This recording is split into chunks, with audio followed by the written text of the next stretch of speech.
Assalamualaikum warahmatullahi wabarakatuh. Masih bersama dengan Sarana ID di sini.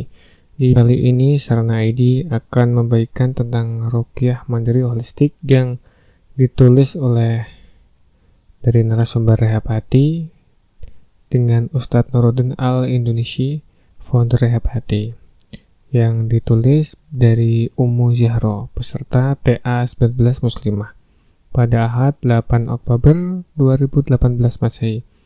Tapi ini masih bisa kita pakai ya sampai hari ini dan masih bermanfaat dan juga bisa diaplikasikan sampai hari ini juga.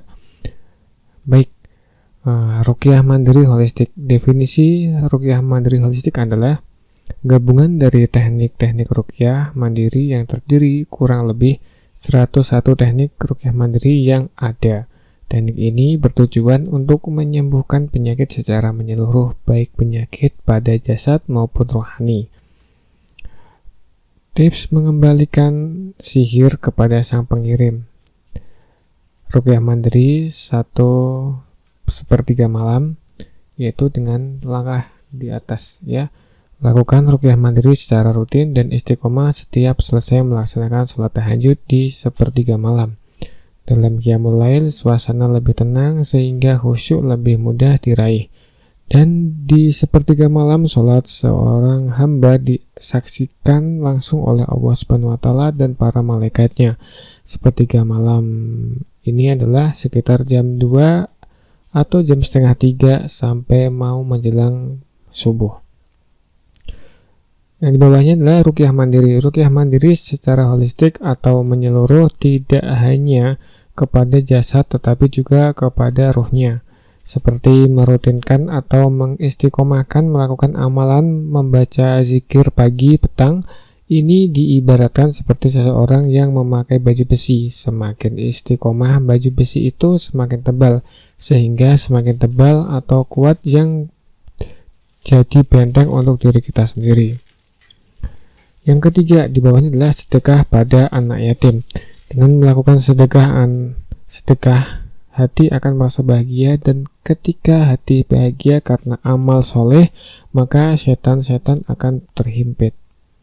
Begitulah manfaatnya dari sedekah kepada anak yatim ya, karena keutamaannya lebih besar, dan dengan bersedekah maka hati kita juga akan merasa senang karena dengan membantu orang lain kita akan merasa percaya diri dan semakin tenang hati kita. Baik, kita lanjut ke slide berikutnya. Contoh zikir pagi dan petang, teman-teman bisa baca buku ini ya, atau di buku ini bisa didapatkan di marketplace atau juga bisa hubungi admin di bawah ini di deskripsi kalau misalkan kesulitan untuk mencari buku ini. Tapi banyak kok buku ini yang dijual di marketplace atau di toko-toko buku terdekat teman-teman sekalian. Baik, lanjutkan ya. Ruqyah mandiri holistik. Nah, kita bisa lihat ya, ruqyah mandiri holistik terdiri dari 7 bagian ya. Yang pertama adalah terapi 3 kul, yaitu kul a'udzu birabbin nas, kul a'udzu birabbil falaq, dan kul huwallahu ahad, yaitu al-falaq, al-ikhlas, dan nas. Dan yang kedua adalah ruqyah rumah, tempat usaha atau kebun dan lain-lain. Dan ini perlu diruqyah ya untuk tempat tinggalnya. Ruqyahnya juga balik ke sini juga bisa memakai 3 kul, al-fatihah, terus dengan bacaan al-baqarah. Karena dengan kita membaca al-baqarah maka rumah kita akan terjaga dari gangguan jin dan syaitan. Baik, yang ketiga adalah terapi al-fatihah, al-baqarah, Ali Imran. Terapi Al-Fatihah, Al-Baqarah, Al-Imran ini adalah terapi yang kita baca ya. Kita baca secara menyeluruh dan bisa diaplikasikan selama kurang lebih 3-7 hari. Yaitu dengan membaca Al-Fatihah, Al-Baqarah, dan Al-Imran sampai selesai. Terus yang keempat lah terapi mandi air ruqyah. Terapi mandi air ruqyah ini teman-teman bisa menggunakan ya, atau Bapak Ibu sekalian bisa menggunakan dengan bubuk sabun bidara ya, atau sabun bidaranya baik batang maupun cair, bisa di aplikasikan dengan dicampurkan ke dalam air atau di dalam bak mandi, terus diruqyah dengan terapi 3 kul ini, atau bisa juga Al-Fatihah dan Al-Baqarah. Oke, baik. Yang kelima adalah pembentengan dari sihir. Pembentengan dari sihir, teman-teman sekalian bisa dengan cara seperti tadi, yaitu zikir pagi dan petang. Zikir pagi dan petang itu adalah benteng dari sihir dan benteng dari malapetaka, yang gangguan-gangguan dari jin dan setan ya. Oke, yang keenam adalah sinergi ruqyah mandiri dengan herbal. Dengan herbal ini teman-teman bisa menggunakan ya seperti madu herbal atau madu ruqyah ya, bisa. Terus air ruqyah teman-teman bisa bikin sendiri dengan, kembali lagi di nomor 1 adalah terapi 3 kul. Jadi teman-teman ambil 1 gelas dan bacakan 3 kul Al-Fatihah, Al-Baqarah ya. Atau bisa juga ya, banyak untuk herbal ruqyah ini ya, bisa juga dengan kurma ajwa ya, karena kurma ajwa dengan kita memakan 7 butir setiap harinya, maka kurma ajwa ini akan menghindarkan kita dari gangguan jin dan setan, atau kita akan ditolak oleh sihir. Baik, yang ketujuh adalah tazkiyatun nafas. Tazkiyatun nafas ini adalah kita melatih diri kita, hati kita ya, untuk selalu selalu bermuhasabah diri, dan kita selalu berprasangka baik ya. Karena tazkiyatun nafas ini adalah berkaitan dengan hati. Jika hati kita siap, hati kita bersih, dan hati kita baik, insya Allah akan selalu menjaga kita dalam semua masalah ya. Baik, kita lanjut ke slide berikutnya ya. Yang pertama adalah terapi 3 kul. Ini kita akan bahas secara satu persatu, yaitu dengan surat Al-Ikhlas, Al-Falaq, dan An-Nas. Faedah atau keutamaan 3 kul adalah surat Al-Ikhlas, bila dibaca 10 kali, maka Allah akan membangunkan rumah di surga. Bila dibaca 3 kali, maka sama dengan membaca 1/3 Al-Quran. Dan bermakna tentang tauhid, karena Qul huwallahu ahad ini ya, atau Al-Ikhlas ini, yaitu mengajarkan tentang ketauhidan ya. Karena Allah sejatinya itu satu, dia tidak beranak dan tidak diperanakkan. Baik, yang selanjutnya adalah surat Al-Falaq. Surat Al-Falaq adalah surat perlindungan, dan akan menurunkan perlindungan dari Allah Subhanahu wa taala dari kejahatan makhluk-makhluk Allah seperti tukang sihir atau orang hasad dan gangguan lain sebagainya. Baik, yang selanjutnya adalah surat Al-Nas ya. Ya, ini insya Allah dapat melepaskan was-was yang dibisikkan oleh setan dalam hati kita dan di dalam pikiran kita ketika kita merasa was-was ya, merasa ada yang nggak nyaman, ada yang nggak enak dan kurang mengenakan. Kita juga bisa mengaplikasikan dengan membaca surat An-Nas ini, karena surat An-Nas ini adalah kita berdoa untuk menghindarkan dari gangguan jin dan manusia. Baik, di slide berikutnya adalah B, tata cara pelaksanaan ya. Teman-teman bisa baca dan dengarkan suara saya, yaitu yang satu adalah rutinkan membaca 3 kul setelah sholat 5 waktu secara istiqomah atau sekitar 40 hari untuk mencapai keistiqomahannya. Jadi Bapak Ibu atau teman-teman sekalian bisa mengaplikasikan 3 kul ini setelah sholat 5 waktu selama 40 hari dan secara rutin ya. Tapi ketika teman-teman ya zikir, insya Allah zikir juga udah lengkap dengan 3 kul ini ya, insya Allah ya. Oke, yang kedua adalah dengan posisi berdoa diangkat dengan keduanya sehingga rapat sampai di depan mulut sehingga nafas kita terasa. Ketika kita berdoa ya, menengahkan tangan kita ya sampai nafas kita itu terasa hangat atau hembusan nafas kita itu bisa mental, ibaratnya seperti itu. Dan yang ketiga adalah membaca 3 kul masing-masing diulang 3 kali, kemudian ditiupkan di setiap selesai ayat terakhir. Baik, nah ini adalah caranya adalah teman-teman atau Bapak Ibu sekalian membaca 3 kul dan ditiupkan ke tangan. Setelah itu usapkan di bagian mulai dari kepala sampai ke ujung kaki.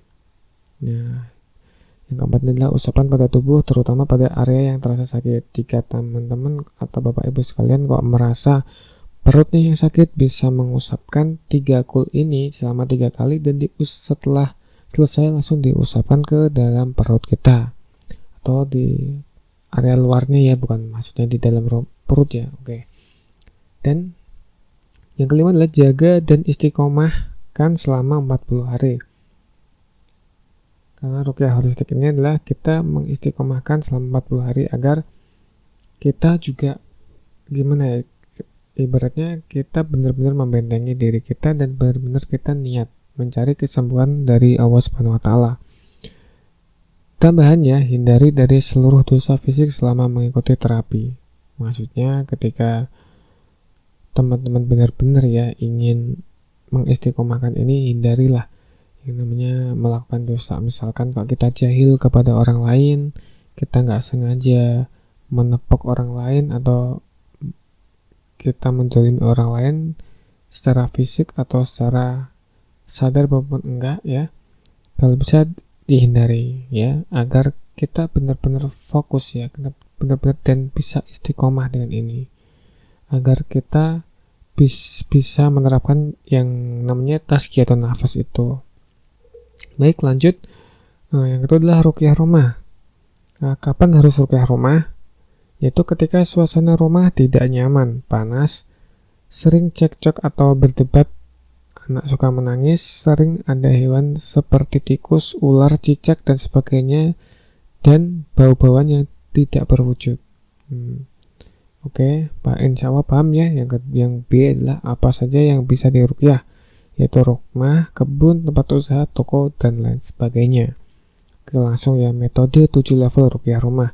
Teman-teman bisa baca ini ya, saya akan tunggu beberapa menit ya. Jadi teman-teman bisa baca atau dicatat ya, atau di screenshot.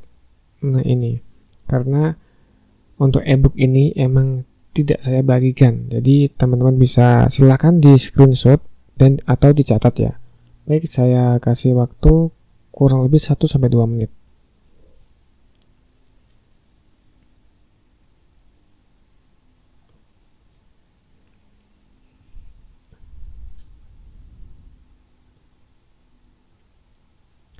Oke, saya harap ya teman-teman udah disimak atau di screenshot ya, atau di foto gitu ya. Oke, kita langsung lanjutkan aja biar video kali ini kita tidak terlalu lama ya untuk membahas materi ini ya. Oke, lanjut. Itu advance level, kembali kepada tujuan ataupun hakikatnya dari pelaksanaan ruqyah mandiri, yaitu untuk menghancurkan kemaksiatan dalam rumah. Contohnya adalah hindari atau bahkan menghapus channel yang mengandung maksiat di televisi. Ini sih sangat banyak sekali ya untuk channel yang mengandung maksiat ya, seperti acara dangdut, acara yang nggak jelas yang memperlihatkan aurat-aurat wanita gitu ya. Itu juga sebisa mungkin dihindari atau dihapus, atau kalau bisa malah kita nggak nonton TV sama sekali ya.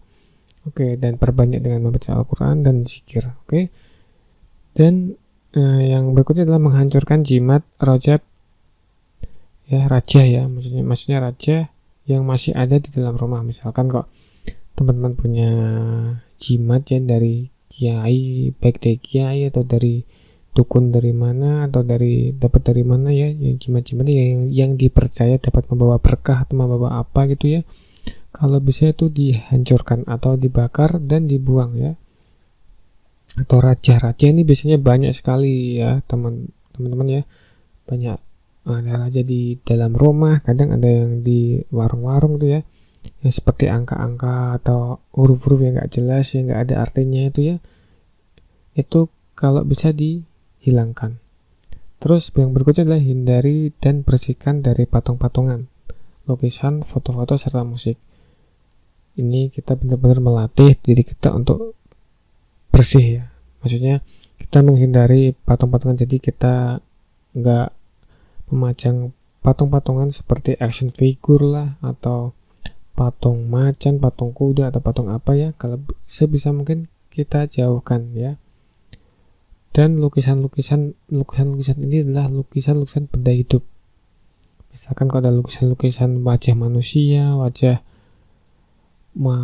tubuh manusia dan lain-lain, kalau bisa dihindarkan. Atau foto-foto serta musik. Foto-foto ini adalah foto-foto yang dipasang di dalam dinding. Kalau foto-foto yang ada kita seperti album, insya Allah tidak masalah ya. Tapi ya alangkah lebih baiknya kita simpan aja itu ya, foto-fotonya jangan terlalu kita umbar-umbar.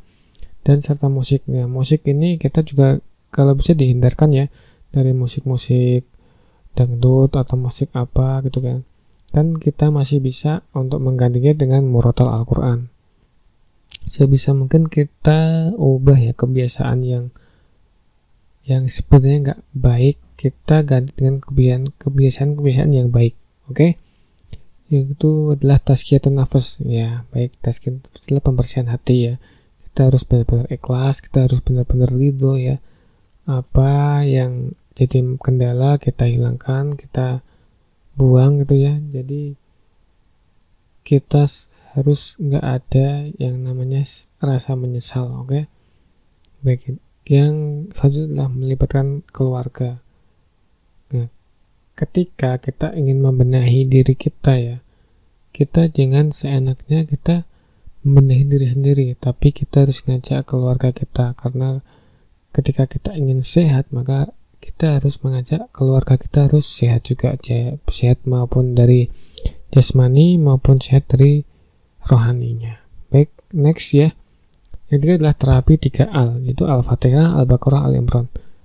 Yang A adalah terapi Al-Fatihah, lakukan setiap sholat ya. Selesai sholat fardu ataupun qiyamul lail, siapkan air mineral lalu membaca surat Al-Fatihah. Setiap pembacaan selesai dan bacalah doa, kemudian tiupkan ke dalam air. Teman-teman bisa baca ini ya, atau di screenshot silahkan. Saya akan tunggu kurang lebih selama 1 menit. Setelah itu materi akan saya lanjutkan.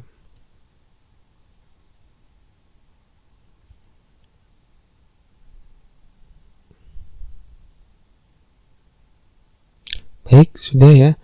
Langsung kita next ya. Yes. Ini juga teman-teman silakan ya. Langsung di screenshot aja ya.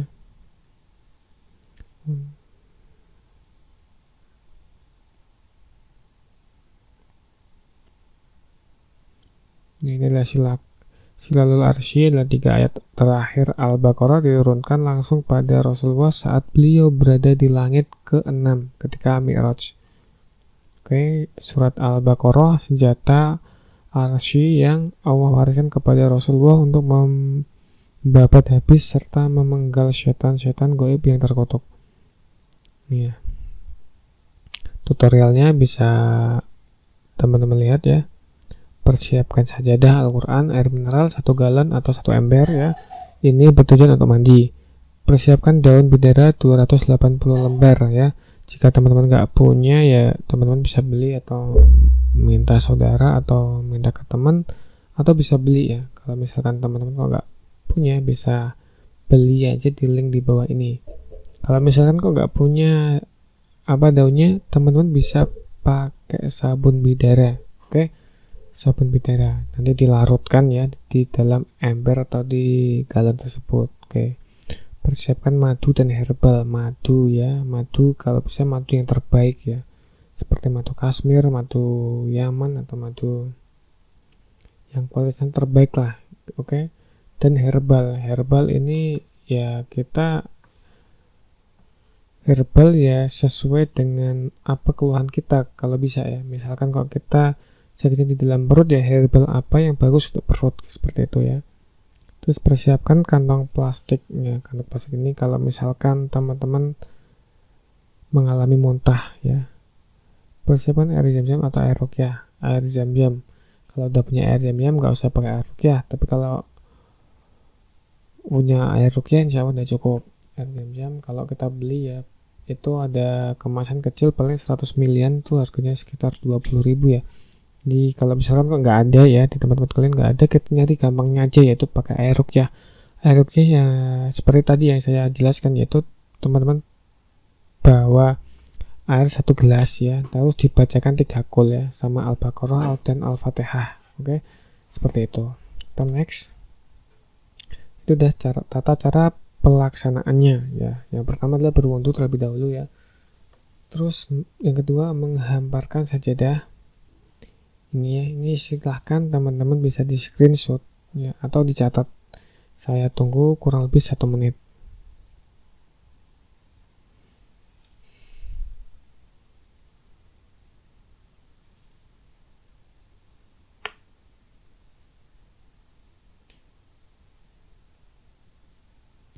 Oke, cukup ya. Langsung ke berikutnya. Benteng goib. Oke, definisi adalah sihir merupakan pasukan atau jaringan kerja sama antara setan, bangsa jin, dan manusia. Mereka memiliki buhul-buhul atau perangkap ya, metode, dan memiliki konsultan yaitu iblis laknatullah. Kekuatan hakiki adalah kekuatan yang diberikan Allah SWT kepada kita. Jangan sampai tertipu dari tipu daya setan. Oke. Metodenya adalah untuk benteng gaib adalah zikir pagi dan petang, terapi 3 kul, membaca rutin 10 ayat Al-Baqarah sebelum tidur. Teman-teman bisa di screenshot. Oke. Silahkan di screenshot, saya tunggu kurang lebih beberapa detik ya.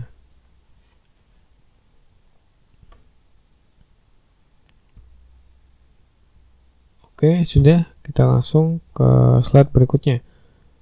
Oke, materinya kita udah selesai ya. Jadi untuk yang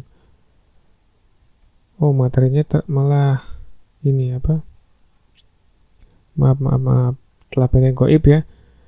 Itu adalah ruqyah mandiri keluarga. Itu definisi adalah ruqyah mandiri yang diperuntukkan untuk keluarga. Jadi kita ruqyah diri sendiri juga kita ruqyah keluarga gitu. Persiapkan alat, nah ya. Terus peralatannya siapkan, teman-teman screenshot silakan. Saya tunggu beberapa detik.